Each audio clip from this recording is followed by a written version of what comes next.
This Good Morning Northwest morning sprint is brought to you by Bill's Heating and Air Conditioning. The time is now 6:53. Time to get you ready to take on your Thursday in the morning sprint. Sydney Charles has details on why employees at Boeing's 737 MAX production facility in Renton will pause work today. Allison Martinez is live checking out how what you can expect to see at this year's Spokane Boat Show. But first, we are expecting another morning of dense fog. Let's get to Mark's forecast. All right, good morning, everybody. In our first alert weather, we're seeing that fog south on 195 as you go through Spangle, also into the West Plains, Spokane International Airport. So again, check ahead just to make sure everything is going well. We will see a continuation of cool but not cold temperatures. We're sitting 34, 36 into Coeur d'Alene. Our high today is in the upper 30s, above average. 3 dogs died in a house fire near Chief Gary Park last night, but the Spokane Fire Department says no people were hurt in the fire. It happened at the corner of Desmond and Lacey. The first units to respond said they saw flames rolling out of the house when they arrived. The cause of the fire is still under investigation. A man's in jail this morning for shooting and killing a man on the South Hill. Investigators say it happened early yesterday morning at an apartment complex in the Moran Prairie neighborhood near East 55th and Freya. Police arrested 22-year-old Cody Lowe for second-degree murder. He's in jail, should make a court appearance this morning. We now know the 2 mysterious items that were found in a home near a middle school in Coeur d'Alene were not explosives. Police say they got a call from a homeowner yesterday morning who was going through things that were left behind by the previous owner. This house is near Lakes Middle School. Officers called the Spokane County Explosives Device Unit in, who disposed of the devices and determined that they were not explosives.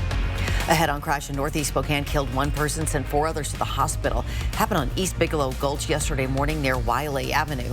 The Spokane County Sheriff's Office says a semi-truck was heading west. It crossed the center line and crashed into a car.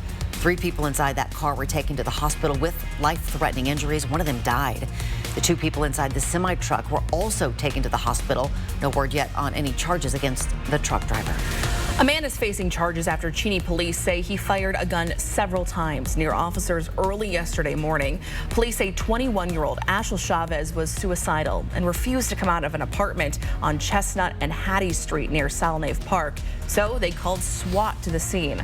Neighbors say officers asked residents to evacuate the building. Chavez eventually surrendered. No one was hurt. He now faces charges including assault and reckless endangerment.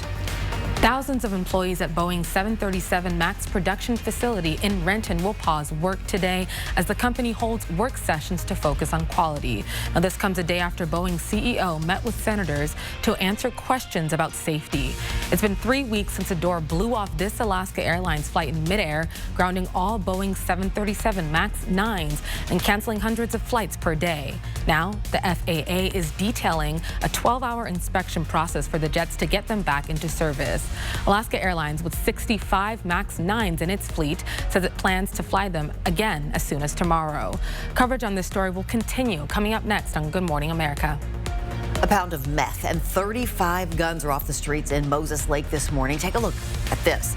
These are all the guns that were collected during an investigation by multiple law enforcement agencies. U.S. Attorney saying one of those guns may be connected to a murder that occurred in Montlake Park in November. 8 people were arrested in this investigation. Washington's Attorney General announced Johnson & Johnson will pay $150 million to the state for the role it played in the nation's fentanyl crisis. Local governments will benefit from tens of millions of dollars to help fight the opioid epidemic. Johnson & Johnson declined to go to trial, resulting in nearly $25 million additional dollars in settlement money. It will fund local programs for first responders, improve treatment options, and other ways to combat drugs. We've been showing you some of the inland Northwest's finest boats this morning. The Spokane Boat Show starts today. It's the perfect indoor and fun activity for the full family. It starts today at 10 a.m. and lasts until Sunday at 4 p.m. Tickets are $10 for adults, $5 for teenagers, and free for kids 12 and under. This is Allison Martinez, 4 News Now.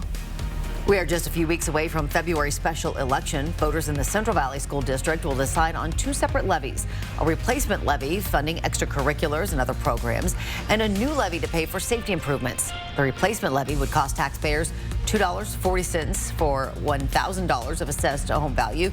The new capital levy would cost 39 cents per $1,000 assessed home value. We have more details on our website. Just search KXLY.com/forthepeople.